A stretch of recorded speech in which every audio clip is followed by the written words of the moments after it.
Understand the entire chapter and the context that we are studying. Genesis chapter number 22 and in verse number 2. Let us read all together where we start. And he said, Take now thy son, thine only son Isaac, whom thou lovest, in the land of Moriah, and offer him there for a burnt offering upon one of the mountains which I will tell thee of. What we're going to discuss today is about Abraham's dearest offering. Father, the people in this afternoon, serve every one of us. And this is my prayer, through the power of the Holy Spirit, may a great encouragement upon every one of us today. May the blood of Christ be cleansed us from the stain of sin. And make all your people worthy today in this worship to listen to your words. We pray for the power of the Holy Ghost. This is all our prayer in Jesus' name. Amen. Please be seated. Our sermon this afternoon, I would like to share the song to you. The title of the song is When Praise Demands Sacrifice. Alam mo, I am really blessed of this song. Why, Pastor? When there is a praise, there is a sacrifice. Do you believe that? Amen. When you say that when you praise God, there's always a sacrifice. When Abraham worshiped God, there is a sacrifice. And that is his only son, with the name, his son named Isaac, no? To offer him in Mount Moriah. Dito po kinuha sa text natin ang kantang ito. The title of the song is sung by Darnell Harris, When Praise Demands a Sacrifice. Mount Moriah to Abraham, every place before the Lord was not a land.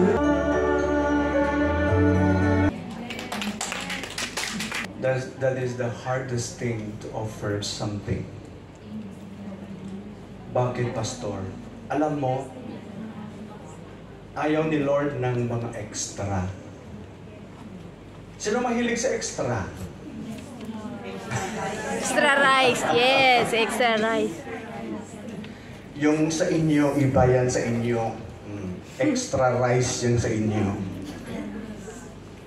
But I want you to understand, when we talk of offerings, God is always looking for the finest offering. The dearest thing in your life. As what Abraham offered before the presence of God. Alam mo, may mga bagay sa buhay natin na ang desire ng Panginoon that you are going to give Him what is the best in your life. Amen.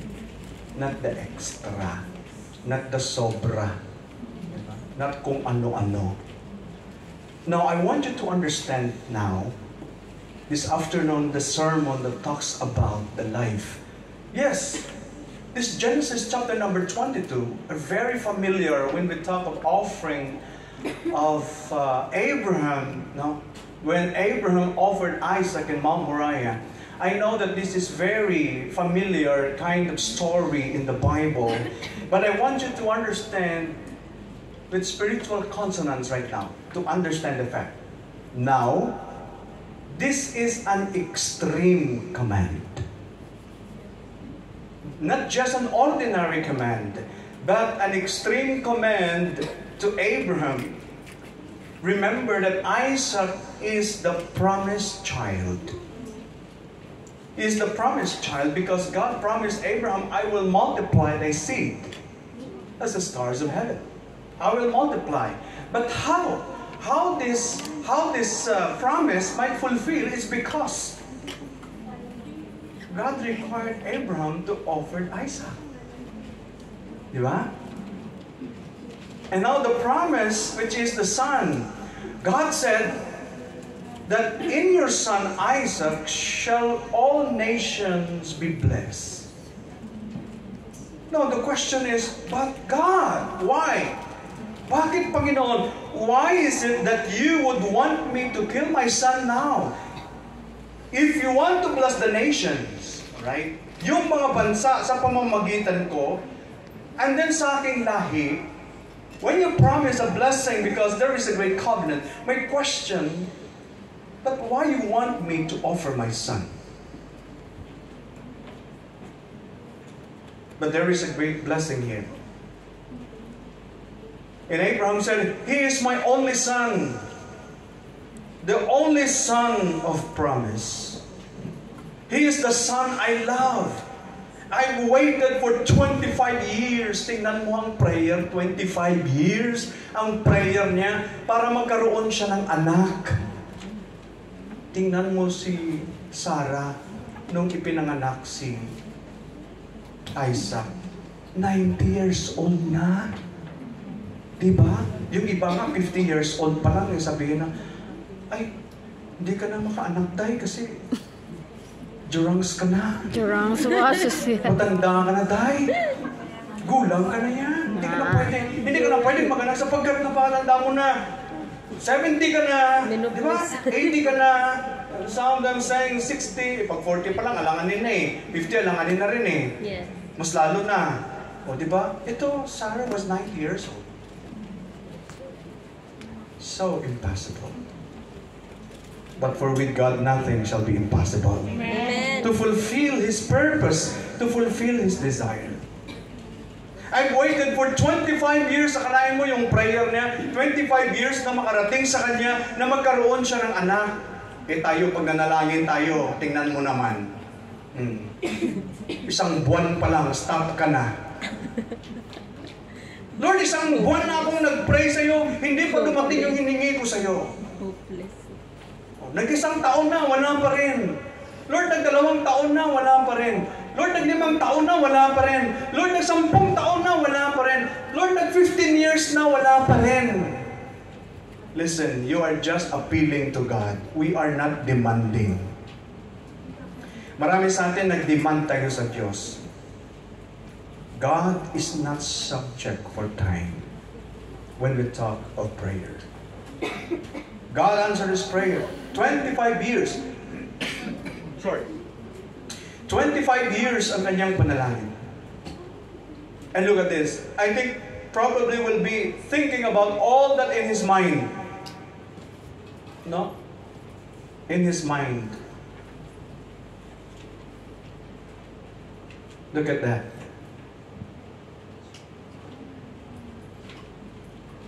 And extremely, it is a difficult command.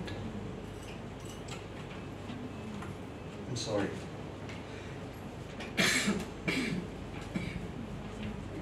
It is a difficult command. But there are reasons in the Bible why these things happen. One, look at number 1 there. The call of Abraham. Let us read all together in verse number 1 of chapter 22. Let's start. And it came to pass, after these things, the God did tempt Abraham and said unto him, Abraham, and he said, Behold, here I am. nung tumawag ang Panginoon sa kanya, ang sabi niya, nandito ako. Nandito lang ako, Lord. Ikaw, pag tinawag ka, saan ka? Lord, wala ako. Pag tinawag ka ni Lord every Sunday, saan ka?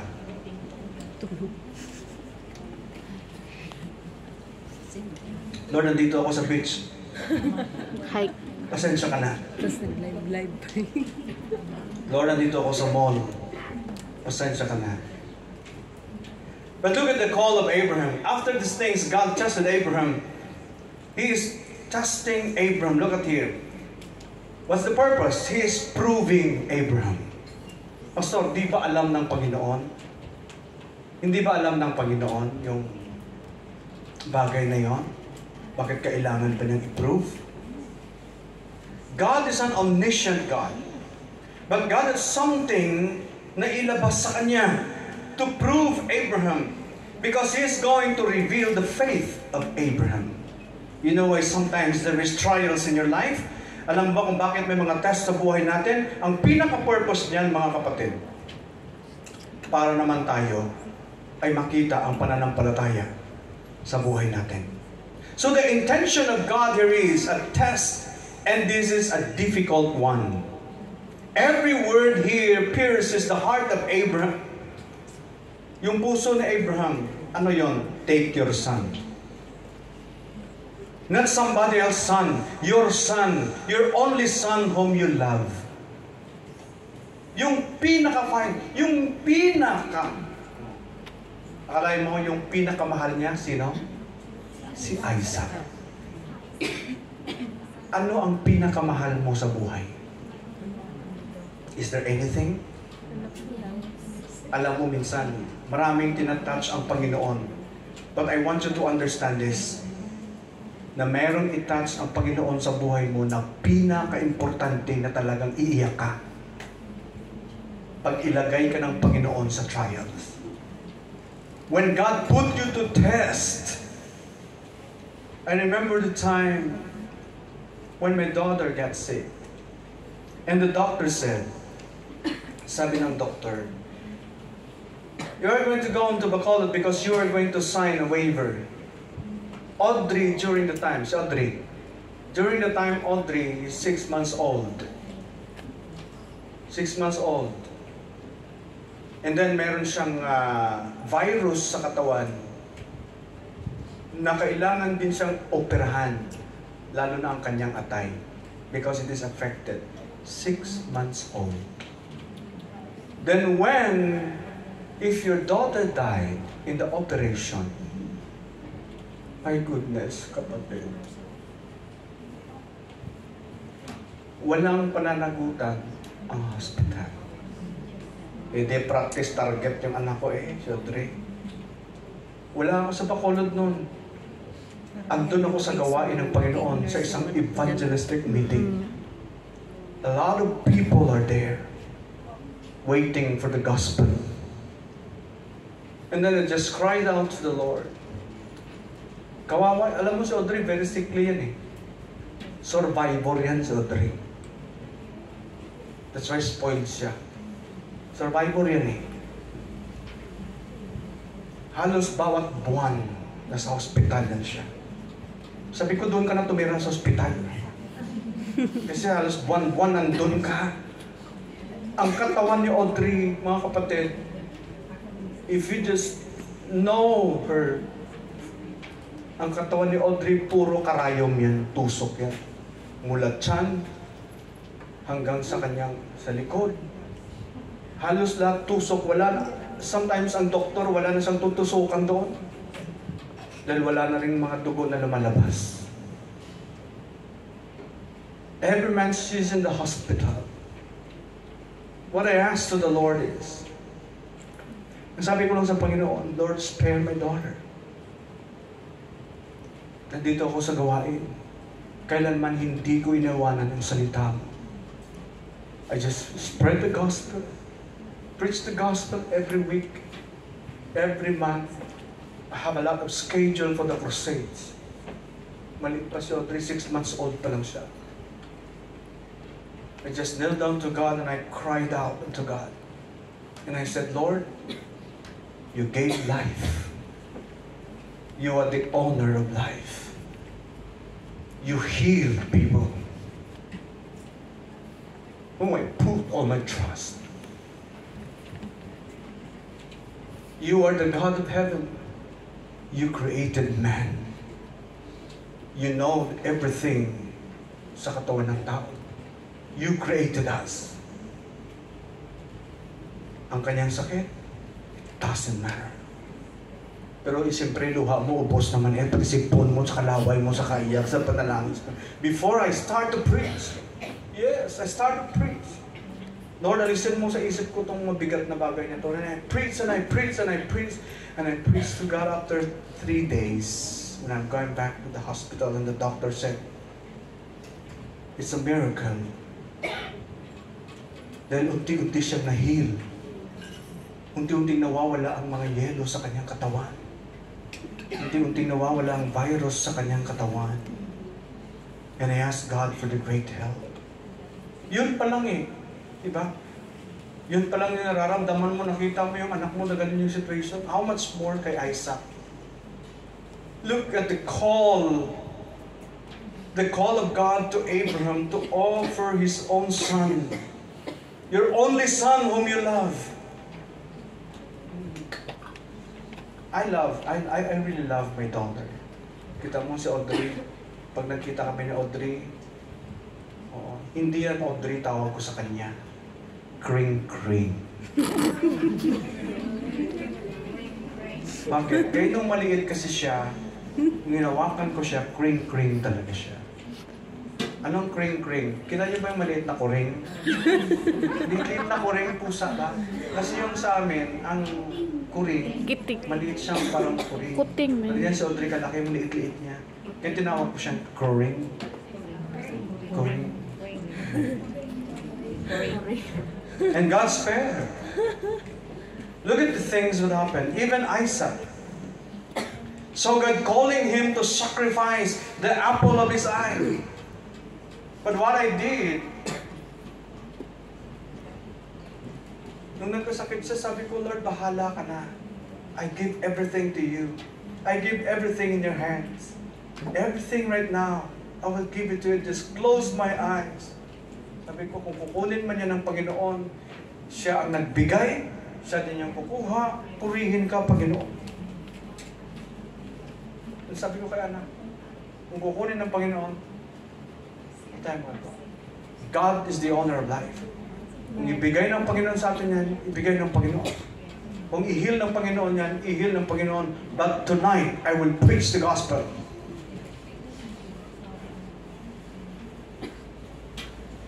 Pinalakas ko yung loob ko. The God whom I serve is the God yun ding mag-heal sa Kanya. And I prayed there. And I prayed there. And she got healed. A lot of struggles sometimes. The precious thing in life, yun ang i-touch ng Panginoon sa buhay natin. But the word I left before the presence of God. Alam ba yung buhay niya? Ano yung kapalit? None. You know why I stayed in the ministry? I know why I give my life to God in everything that I never leave the ministry day and night. It's because that's the exchange. And I make a promise and vow to the Lord, I will never leave your word to preach everywhere. Just let my daughter alive. God, I pray. When you make a commitment to God, He will answer you. He will listen to you. Pero yung marami sa atin, gumawa ng commitment, my goodness, ang commitment hanggang saan lang. Meron tayong isang kapatid na, Pastor, please pray for me. Nabibigyan ako ni Lord ng job. Sinamahan ko pa. Sinamahan ko. O sige, pag-pray kita, habang nag-apply ka doon, nakipag-usap ka sa employer. Samahan mo sa employer. Sinamahan namin yan doon sa employer niya. And then habang doon sa nakikipag-usap sa employer, ako naman ay patuloy na nagpipray sa kanya. And then pagkatapos, after an hour that she's talking to the employer, God answered the prayer. Kinuha siya. Kinuha siya. Pauwi na rin sana eh. Kinuha siya because she has a chance. And then the Lord listened to the prayer. Sabi ko, gumawa ka ba ng commitment kay Lord? Oo, di ba sinabi ko sa iyo? Sa akin sinabi.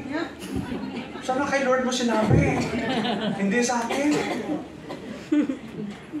And then pagkatapos sinagot na po yun, binigyan siya ng employer. Ano sabi mo kay Lord? Sabi dapat mag-faithful, maging tapat na ako kay Lord. Okay. Ngayon, tinitingnan ko nga eh. Sana ba? Minsan, we ask of something from God, mas inipig natin yung mga bagay na binigay sa atin kaysa nagbigay.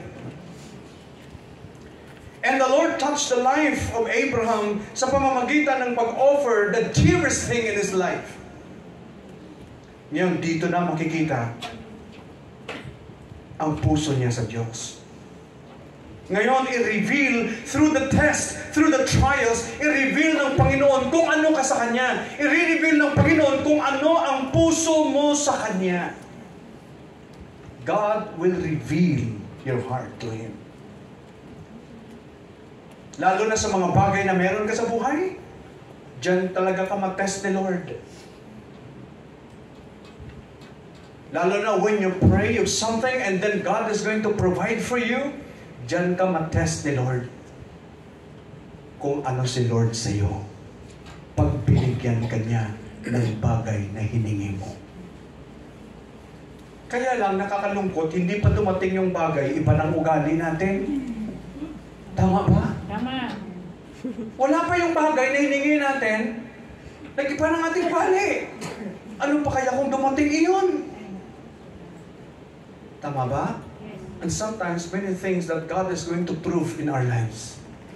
That's why the test of Abraham is a proof. To prove him. The test of the Lord to Abraham to prove him. Proving Abraham is going to reveal the faith of Abraham. Not only the call to test, but also the struggle of Abraham. Look at the struggle. In Genesis chapter number 22, verse number 3, the Bible said, "And Abraham rose up early in the morning and saddled his ass, and took 2 of his young men with him, and Isaac his son, and clave the wood." Look at the word, "for burnt offering, and rose up and went unto the place which God had told him." Nung papunta pa lang sila doon, ano kaya yung mararamdaman mo? Na i-offer, hindi ko man lang nalaro yung anak ko, hindi ko man lang nagawa yung mga bagay para sa anak ko, tapos bigla lang gusto ni Lord na i-offer yung mga bagay na ito. Alam mo tayo ganito, you prayed many things to the Lord and minsan nawawala ang mga bagay na ito. But listen, marami ding nawala kay Job. Maraming nawala kay Job. Mga anak niya, property niya, kaibigan niya. But what he said? "Blessed be the name of the Lord." Makita mo yung pananampalataya sa Diyos ng kanyang puso. Look at the heart of Job. But even also Abraham, he rose early in the morning, but there is a great struggle in his heart. Everything is ready.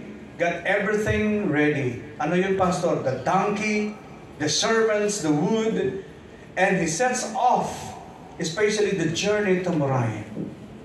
The journey to Moriah is about 80 kilometers. He is at Beersheba. Napunta namin itong Beersheba eh. One of the oldest places in the Bible, Beersheba. And going to Moriah, on the average, would take about 3 days. Tingnan mo, 3 days. Bakit? Mabilis bang donkey? O ang donkey, so pagkasaya maglakad ang tagal-tagal kaya mga lalo na yung camel. My goodness. Nakasakay ako sa camel. Oo. Sabi nga nila, mapaligsahan yung camel. Doon sa Wadi Ram. Doon sa Wadi Ram. Sumakay kami doon sa camel. Ang haba, mga 1 hour yung sa disyerto, dumaan yung camel. My goodness, ba't ang tagal-tagal, ang init pa. Tapos yung camel, yung tagal-tagal pa maglakad. Tapos ang tangkad pa kaya. Oo. Sabi niya, wag mong ganunin kasi tatakbo yan. Tapos tatakbo siya, tapos mamaya mag-stop na naman. Kung ano kaya itong mga na to? It is a matter of 3 days just to go to Moriah. But look at the struggle of Abraham. Iniisip niya, I'm going to kill my only son. My own son, I mean, in Mount Moriah. That I prayed for many years. For a matter of 25 years, I prayed. Meron akong isang believer na kinausap. Dahil talagang sama ng loob niya kay Lord. Ang sabi niya, sana mga backslider na lang sinunog ni Lord. Bakit mo mga panggilaman ng mga backslider dyan? Ikaw yung na-try ni Lord. Ba't mo pinagpakialaman yung backslider? Sana yung backslider na lang sinunog ni Lord. Bakit pa yung bahay ko? Yung bahay ko, tingnan mo yung bahay ko. Oh, lahat ng gamit ko, wala na lahat. Nasunog bahay niya. Faithful naman ako kay Lord. Nagtatayt naman ako kay Lord. Oh, faithful naman ako sa Panginoon. Ba't nangyari sa akin ito? Dapat sa mga backslider na nangyari yan. Ba't sa akin pa? Sabi ko, ate, sumama yung loob mo kay Lord. Biniblame mo ang Panginoon dahil nasunog yung bahay mo. Bakit? Kanino ba yung bahay? Kay Lord. Oh, kay Lord pala. Ba't yung nagmumurmur? Hindi mo ba alam na patayuan ka ni Lord ulit? Bibigyan ka niya kung kinuha niya yan. Bibigyan niya yan sa'yo. Ulit. Minsan ganun tayo eh. Minsan, parang sa ilong, parang sa mga Cebuano ng pahilak pa. Parang ayaw mo ba? Sometimes, many things that we're going to offer to the Lord, and sometimes, listen carefully, nag-struggle tayo. Lalo na kung offering yung pag-uusapan, nagbibigay yung pag-uusapan. My goodness, mga kapatid, minsan nag-struggle tayo. Nag-struggle ka sa mga bagay na hindi mo naman pagmamayari. Di ba? Sabi ng isa, ulitin kong muli yung nangyari. Nung nakita niya isa niya, Stoy, piramin mo muna ako 20. Nung nakita niya ng bukas ng pitaka yung isa, piramin mo ako 20. Bakit? Wala ko pa upirin. Kakasweldo mo lang kahapon ah. Makinig ang mabuti. Ulitin ko. Ulitin ko muli. Huwag kang manghiram para i-offering mo. Do you understand what I'm saying? Huwag kang kumuha sa pitaka ng iba para yun ang i-offer mo. Sapagkat ang Panginoon gagamitin niya kung anong meron ka. Hindi siya gagamit ng mga bagay na wala sa'yo. That's why He provide for you. He provide for you in order that you might offer it to Him back. Do you understand what I'm saying? Kaya pinagpala ka ng Panginoon, doon ka kukuha saan man pinagpala ka ng Diyos. You're going to get something that you're going to offer to God, not to the things of others. Amen po ba mga kapatid? Amen. Pastor, bahala ka. Kung hindi ako manghiram, wala akong offering. Di bali na! I want you to understand that. Be true to the Lord in your commitment. Be faithful to God in your commitment. It is you alone. God is going to use what you have in life. Yan ang gagamitin ng Panginoon kung ano ang meron ka. Pastor, wala ako. Then you start to pray. Meron tayong member dito. Pastor, wala akong trabaho. I cannot give to the Lord for this time. I cannot offer to the Lord something. I don't have. Then he prayed to the Lord for the job. And God gave her a job. Then he started to offer. Until now, she's faithfully blessed by God. Sabi niya, wala ako eh. Kayo humingi kay Lord. Pag wala ka, humingi ka sa Panginoon. Amen? Pag wala ka, humingi ka. Bibigyan ka.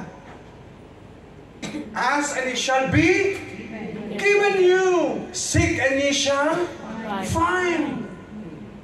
Bibigyan ka. Hindi masabi natin na wala. God is going to provide for you. Look at the struggle of Abraham. Tayo, marami tayong struggle sa buhay. Pero yun lang, kaya lang, ang problema natin ganito. Minsan, ang mga struggles natin ay tayo rin ang may kagagawan. Yes. Tama ba mga kapatid? Amen. Pastor, nangingialam ka na naman. Diba? Minsan, sabi natin, ako talaga, stress na ako. Struggle, grabe yung struggle ko sa buhay. Hindi na nila naintindihan ang struggle na meron ako sa buhay na to. But listen to me carefully, ikaw din ang nag-create ng struggles na yan. And sometimes people suffered, it is not because it is the test. Sometimes people suffered because this is the consequence of the things that they have done. Tama ba mga kapatid? Amen. So what I'm going to do, Pastor, get right with God. Come to Him and ask God's help. Lord, help me in all my struggles in life. Pero si Abraham, kahit ganun yung kanyang karamdaman, but look at his heart, number 3. The heart of Abraham. Let us read all together in verse number 4 of chapter number 22 of the book of Genesis. Basahin po natin lahat in verse number 5. Ready? Start. Then on the third day, Abraham lifted up his eyes and saw the place afar off. And Abraham said unto his young men, Abide here with us, and the Lord will go yonder and worship and come again to you. We will go and what? Worship. Yun ang puso ni Abraham eh. He is going to offer and he is going to worship. That tells us that there is no deviation for Abraham. He didn't purposely take any debtors. Didn't drag it all out. He obeyed without denying, without delay, and without deviation. Right on, because in the heart of Abraham, he's going there for what? To worship. Ang tanong, si Lord ba, sa lahat ng bagay sa buhay natin, dinidelay ba tayo ni Lord? Pagising mo sa umaga, ano kaya yung kahit sa paghinga mo, pagising mo sa umaga, huminga ka, tapos may delay. Patay. Inhale, tapos Mahalang may delay ni oxygen. Lord yung pag-exhale mo. What will happen to you? Siguro makulaps ka. Tama? Magdilim yung tingin mo. Di ba yung paningin mo, didilim yan. Bakit?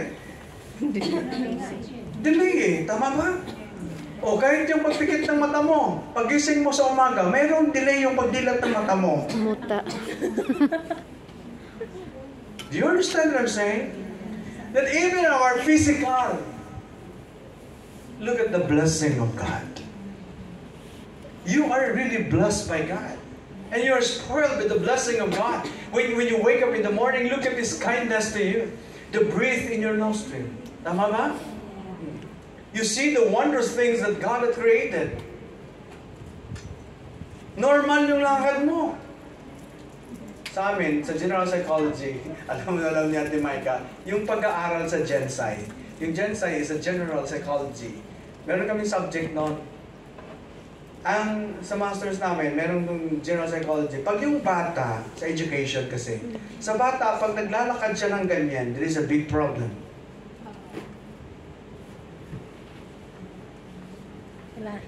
Kalay. It's a big problem. Anong problema niyan? The cognitive and the psychomotor. I-treat mo yan. Meron ba dito naglalakad ng ganyan? Failed sa immigration. Meron ba rito? Hindi makapasok sa Meron ba rito? immigration. Wala. Tinitreat dyan eh. Oh, paano siya mag-move ng sarili niya? Diba yung lakad niya yung ganyan? Diba? Tingnan mo ang lakad mo. Diba normal? Yes. Nakatakbo ka. Nakakempot ka. Tama ba? Kakya. Walang gout. Tama? Ay, wala ako niyan. Wala ako niyan. Tapos na. But look at this heart, there is no delay. Walang delay. No excuses. I'm willing even to give up my precious son, my only son in Mount Moriah, whom I love. Mahal na mahal ko. No excuses and no delay. He just go there for just a matter of 3 days just to offer Isaac and worship. Tingnan mo. Sa atin, pag tayo mag-offer sa Panginoon, ako, ang daming delay. Tama? Hindi lang delay, ang daming excuses. Tama? Pastor, pasensya talaga si Lord ngayon. Next 3 months na lang siya. Alam mo anong problema natin ng mga mananampalataya? The Lord is not our priority. When the Lord is not your priority, you have a big problem. You have a big problem. Pag ang Panginoon na ay hindi na priority ng buhay mo. Pag hindi na ang Panginoon ang naging unang prioridad ng buhay mo, because you have a lot of excuses, you have a lot of delays to Him. Even in your service, even in your worship, coming to the house of the Lord, we thank God because you are here today. Even though you are so tired, kahit anong napakahirap mo sa oras, kahit nalinisan na, linisin ulit. Then New Year. Lahat ng tapon, aakyatin lahat ng kisame. Lahat na lang gagawin. Wala ka magawa eh. Culture yun eh. Practice yun eh. And I thank God because you are here today. But in our service to the Lord, dapat walang excuses. When we offer up something to the Lord, no delay. But look at the obedience of Abraham. And Abraham set up an altar, laid the wood, and placed Isaac upon it. Alam mo yung pag-offer kay Isaac, anong hawak dito? A knife. I believe tears must be streaming down in Abraham's eyes. Likewise for Isaac. None of them could understand why this has to open, but Abraham, in obedience, lifted up the dagger and also his knife, and was thinking to himself, I must really deal a fatal blow to Isaac. Alam mo ba yung offering? Akala mo ba pahiga? Hindi yan pahiga. Pag ganun yun. Bakit, Pastor? Dahil ang knife nila noon, hindi straight. Ang knife nila, ganon. Kaya ang pag ano. Anong gagawin niya doon? Kurotol ang liog. Oh. Yan. Tapos, ang dugo niya patutuluin doon sa altar. Sa kamay niya mismo mamamatay ang anak niya. Sarili niyang punyal. At sa kamay din niya gagawin ang pagsunog sa katawan. It's so hurting. Did you feel it? So hurting. Look at Abraham's dearest offering to God. But Abraham obeyed the Lord. Kahit masakit sa kanya, even if it is a very struggling moment in his life, even though it is a very struggling in his life, Abraham, listen, obey God. There is a great obedience in his heart, kahit masakit para sa kanya. A lot of struggles that he experienced during his offering. But because he worshiped God, but because he wanted to glorify God, he wanted to obey God, so therefore he obeyed the Lord to offer Isaac. Kahit masakit sa kanya. Pastor, what's the reason? The reason is this.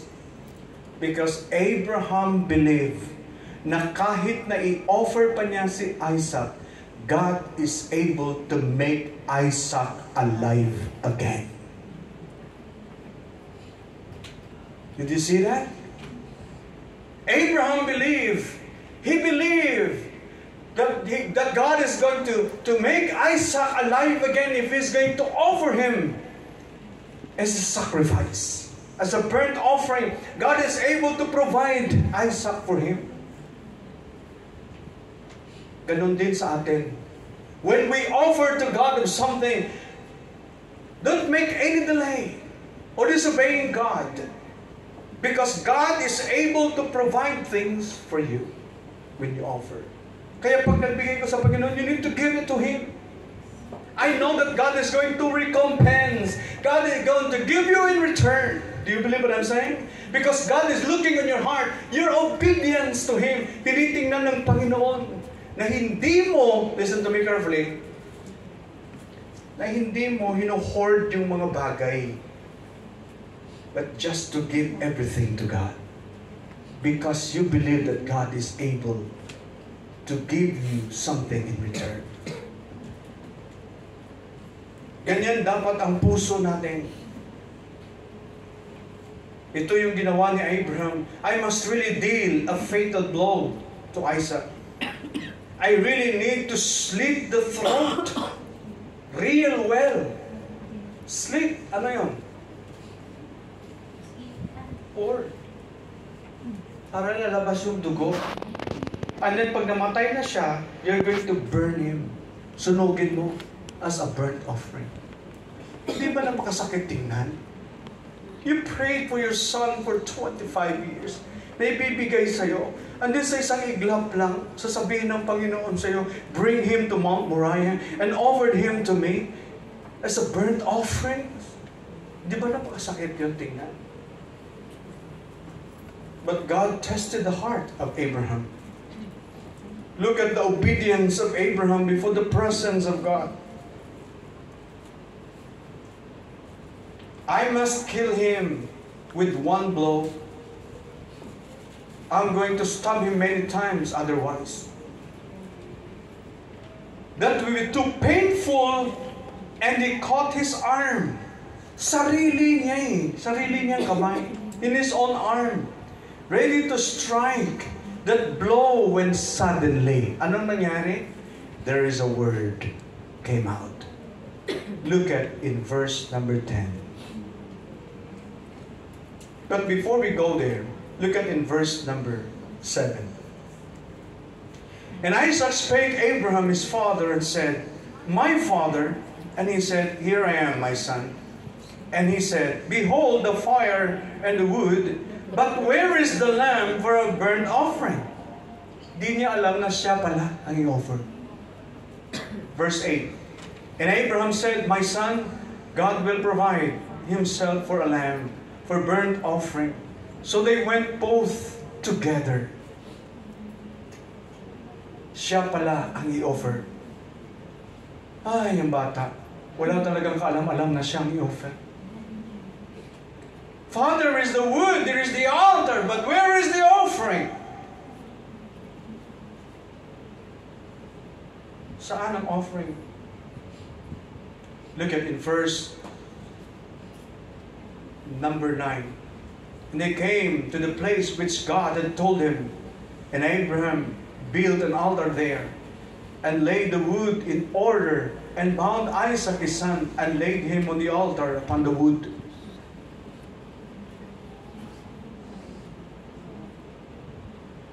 And Abraham stretched forth his hand, and took the knife to slay his son. Grabe. To slay his son. But verse 11, look at verse 11. Andyan ba yung verse 11? And the angel of the Lord called unto him out of heaven and said, Abraham, Abraham. And he said, Here am I. Grabe na siguro na yung ano niya, yung sakit na talaga, di ba? Tapos nung ganunan mo na, di ba? Yung gaganunin mo na, then Abraham. Then he stopped.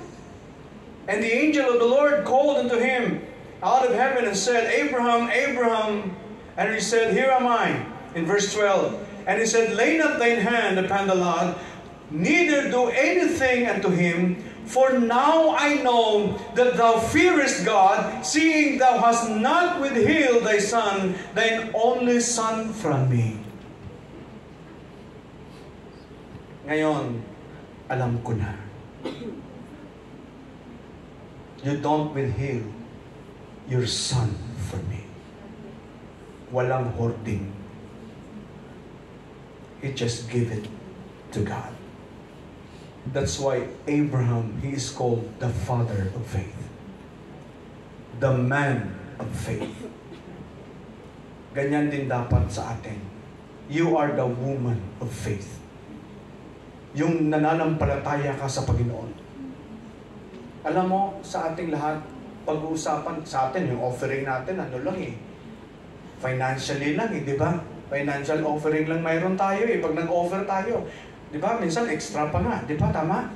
Atin lang yun, huwag yung sabi sa kanila. Pag nagbigay ka sa Panginoon, di ba? Pero isa sa pinaka-the best na ibigay mo sa Panginoon ay ang buhay mo sa Kanya. Your life that will be more useful in His ministry. Na ang buhay mo ay maging kagamit-gamit sa Kanya. Look at the blessing of Abraham. In Hebrews chapter 11, and in verse number 17, the Bible tells us, by faith Abraham, when he was tried, offered Isaac.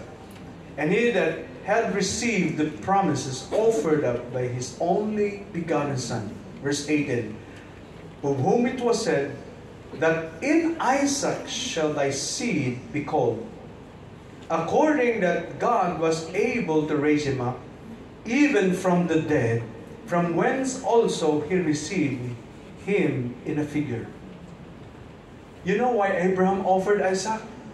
Dahil kahit pa i-offer si Isaac as a burnt offering, kahit patayin pa si Isaac, at i-offer as a burnt offering, listen, still God will give him Isaac. Why? Because there is a promise to bless the nation. And Isaac is an instrument that God is going to use to multiply the seed because of Abraham, because of the Abrahamic covenant. May covenant yun eh. That's why kung ano yung promise ng Panginoon, He will fulfill what He promised. That even also Abraham is going to offer Isaac as a lamb, as an offering. Listen, as an offering in Mount Moriah. But still, God provide Isaac for him. You know why?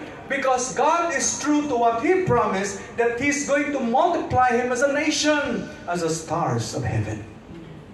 And upon thy seed, I will multiply thy seed. So therefore, minsan iniisip natin, maraming mga bagay na nawala sa buhay natin. Iniisip natin na parang wala na. But in the long run, listen to me carefully, God will restore, God is going to recompense everything you lose in your life. Yung mga bagay na nawala sa atin, God is going to restore everything. Kaya sa buhay natin bilang isang mananampalataya, what we need is to trust God. Obey God. What He commanded to us. Walang delay. Walang delay. When we talk of offering to God, and sometimes I'm closing with this, there is, when you praise God, when you worship God, it always involves offering. Yes. It always involves offering when we talk of worship. The first one that you are going to offer to God is your life as a living sacrifice. As you look in Romans chapter 12, offer your life as a living sacrifice, holy and acceptable unto God, which is your reasonable service. And be not conformed to this world, but be transformed by the renewing of your mind, that you may prove what is that good and perfect will of God. The offering of your life, of yourself to God. Alam mo, napakahirap mag-offer ng mga bagay na meron tayo kung una, ang ating sarili ay hindi na-offer sa Diyos. Tama ba? Tama? Eh, hindi mo nga ma-offer yung sarili mo sa Diyos eh. How much more the things of what you have? You cannot make any commitment with God. Why? Because even yourself is not committed with God. But when your life is committed to God, everything will follow. Susunod lang yan eh, yung mga bagay na yan eh. Because you believe. Sabi ng nanay ko, ay nagpasal-pastor kay imo yan. Wala na tayo puturo yan. Kalahin mo yung nanay ko, sasabihin ka ng nanay mo, instead na encourage ka, sige tuloy mo, mag-serve ka kay Lord. Mag-serve ka kay Lord. Nag-iba kasi ako eh. Nag-baptist kasi ako. I go to the seminary. Nung pagkatapos ko nag-graduate ko sa Kosovo, sa komersyo, sa La Consolacion, sabi niya nanay mo, pastor ako. Sabi niya, kakatapos mo lang sa college mo, pastor na naman. Ganyan sinabi sa akin. Walang future dyan. Sabi ng nanay ko. Sinagot ko siya, kung walang future kay Lord, talagang wala akong future. Kay Lord, walang future. Ang future nasa kay Lord. Amen. I will serve Him all the days of my life. Nung nagkasakit ang nanay ko, ako ang unang tinawag. Yung mga tiyahin ko na nagkakasakit, may mga cancer, akong tinawag. Sabi ko, marami namang mga bababait dyan ng mga pamangkin nyo na paborito nyo. Ba't akong tawagin nyo? Hindi, dahil ikaw yung pastor. Nakakaya mo tinawag ako. Yung isa kong tiyahin, merong kidney failure, dialysis. E di pinagtahan ko, Tita, hello tita, kumusta pa? Oh, salamat. Nagkanto ka hindi. Bukad-ukay na ako nagampal sa ilang. Napakanto ka din. Napupunta ka dito. Napunta ako. Hindi, hinahal ko eh. Nag-tease ako sa kanya. Nag-pray ako sa kanya. Nag-pray ko siya siyempre. Hindi na dialysis eh. Alam ko, pag dialysis ka, hirap na eh. Hindi na, tagal eh. Ubus property mo dyan. Pera mo lahat. And another thing, tapos meron naman ako sa tiyahin. Tinawag din ako. Ba't ako naman tatawagin nyo? Layo ko rito sa Bacolod ako. Punta pa ako dyan sa Iloilo. Ay, dyan. Punta ka daw. Dahil they believe when you pray, they're going to get healed. Ano ako, healer? Di punta ako dahil I pray. Yung kapitbahay namin, nakalaban-kalaban talaga. Kontra-kontra talaga ako. Yun talaga yung bata ni Wilson, nasanggero talaga yung... Siyempre naman nung wala ka pa sa Panginoon, di ba? Ibang buhay natin. Tama ba? Tama? Tama ba nung wala ka pa sa Panginoon? Aminin, di ba? Oo. Hindi na kaya Lord ka na. Iba ka na. Amen ba? Kontra-kontra talaga ako nung. Hindi na siya makabangon. Hindi na siya makatayo. Na-paralyze na. Pinuntahan ako sa bahay. Salamat dahil nakauwi ka. Pwede mo ba siyang puntahan? Do you remember our step? Doon sa Bansod. Umuwi ako ng Bacolod. I go to him and pray. Pinag-pray ko siya. After I'm praying to him, di ba umuwi kami nitong December ulit? Nung umuwi ng December, pinuntahan ako ng asawa niya. Sabi niya, punta ka dun sa bahay mo, paihaw kami ng manok. Bakit? Si Choy mo, nakalakad na siya. Si Choy mo, naglakad-lakad na daw, nakalakad na. Pero hindi talaga na-paralyze siya, hindi nakalakad. Salamat din sa imo, kaya ginayaw mo siya. Oh my goodness. Ako ko nung nag-ayaw, sabi ko, no, I'm not. I'm just praying to Him and I give Him to the Lord. I am not. Sabi ko, hindi ako. Wala ako doon. Kahit isang wala ako doon. Nanginig balahibo ko, sabi ko, patawarin mo ako, Panginoon. Wala ako doon. Bigla akong natakot. Kasi ako doon nag-heal sa kanya. Sabi ko, hindi. Ano ko, Sorano? Hindi, I'm not. Hindi, no, I'm not. It is the Lord who healed him. Amen. Sinira ko siya ng gospel. Are you willing to receive Jesus? Repent of your sin. Then he repented of his sin and received Christ as his Lord and Savior. And I thank God, umuwi ako noong December. Lakad-lakad na siya. Uy, punta ka sa bahay, mag-ihaw tayo ng manok kasi nakalakad na si Choy mo. Yung pinaka-kontra, ang ayaw na magpastor ako, yung nanay ko. When she got sick, ako lang ang sa gilid niya.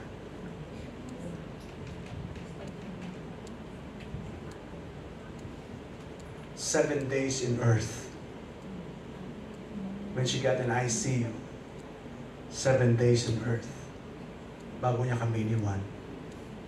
Andun na ako talaga sa kanya. Every morning, I sing to her, then sings my soul, my Savior God, to Thee. Ang kawawa kong nanay. Hindi man makapagsalita, umuluha na. And I'm praying to her until this time na kinuha siya ng Panginoon. I hug her. Meron pang ganun.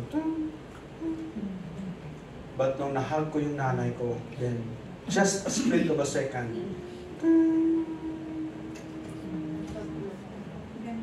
then they cried out.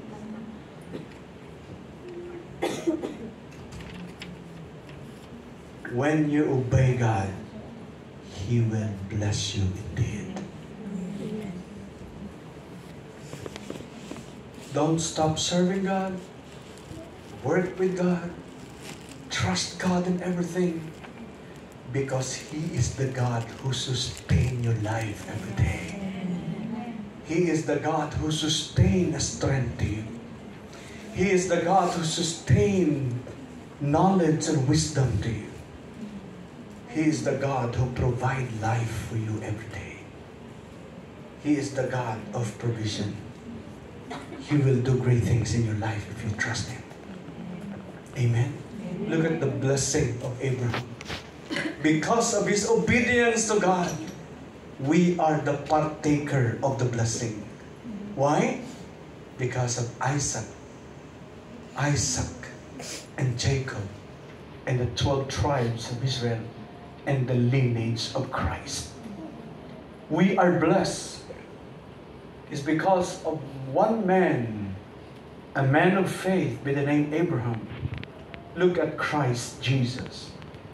He is called the seed of Abraham, right? In the Bible? The seed of Abraham. We are all blessed because of ourselves? No, because of Jesus. We are blessed of salvation. Adopted in God's family. We are born again and we are the children of God because of the Lord Jesus Christ. The lineage that came from Abraham, from Isaac, Jacob, and Abraham. You see the great blessing of God in our lives? You are blessed because you are the child of God. Amen. And more blessings that might come in your life if you are going to obey God in your life. And all God's people say, Amen. Thank you, Father, for this wonderful afternoon. Thank you for your grace. And thank you so much for your mercy and love to every one of us. Bless, Lord, assured commitment what we have today. Glory and honor belongs to you. Well, bowed head and eyes closed. Can you say to the Lord today, Pastor, please pray for me. I want to commit my life to God. I want to serve God more in my life. And I will not withhold anything in my life. I will not. I will obey Him like Abraham. He did not withhold Isaac in his own, but he obeyed as his offering. The finest one, the dearest one, sent through in my heart. Pastor, please pray for me. I want to be committed with God. Is that your desire, kapatid? Sa hapong ito, I will pray for you. God bless you. God bless you. God bless you. God bless you. God bless you. God bless you. God bless you. God bless you. God bless you. God bless you. God bless you. God bless you. God bless you. God bless you. Amen. Thank you, Ate. Thank you. Salamat, Ate. Heavenly Father, we thank you so much for your love and your compassion to every one of us. And we give you back all the glory, the praise, and all our thanksgiving to you. Bless the commitment of everyone. Honor and glory belongs to you. In Jesus' name, I pray. Amen. To the Lord.